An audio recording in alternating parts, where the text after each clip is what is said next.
Good day, Rian Peters the Village and Associates.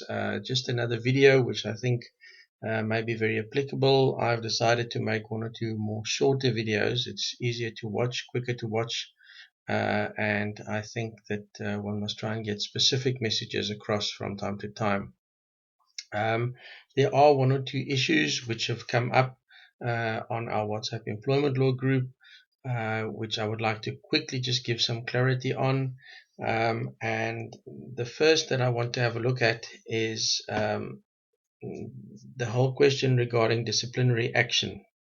So disciplinary action during the lockdown period, especially then obviously for essential services that are operating, we have a number of clients that fall into that category, and certainly we can continue with disciplinary action in the form of, for instance, disciplinary hearings.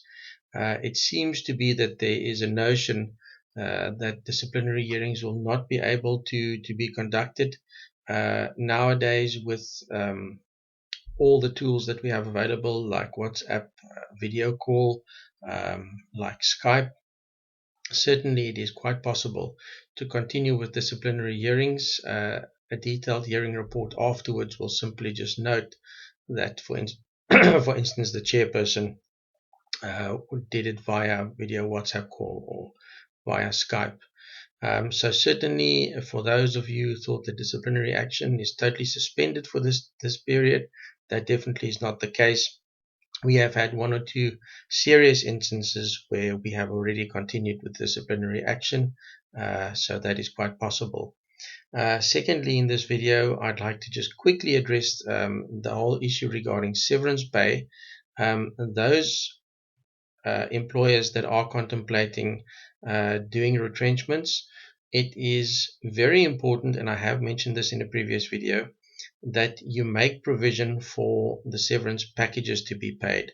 I don't want to go into depth regarding financial situations where maybe those funds are not available, etc.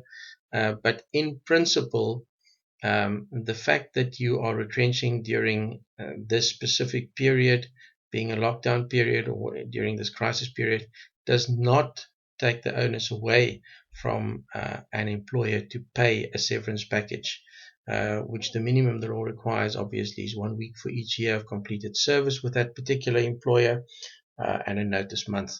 So please don't think that simply because this is a crisis that we are in and that we are in an emergency period in South Africa, please don't think that you are going to be absolved totally from paying severance packages and simply just sending an employee a message and say, well, you don't work for me anymore. I have had some inquiries from Facebook where employees contacted us and where some employers simply have just sent a message to say, sorry, I can't pay you, and you don't work for me anymore. That certainly will not be something that would be good to go and state at the CCMA. So please make provision for that, and if you need any further information, kindly contact us via our Facebook page or our website. Thank you very much.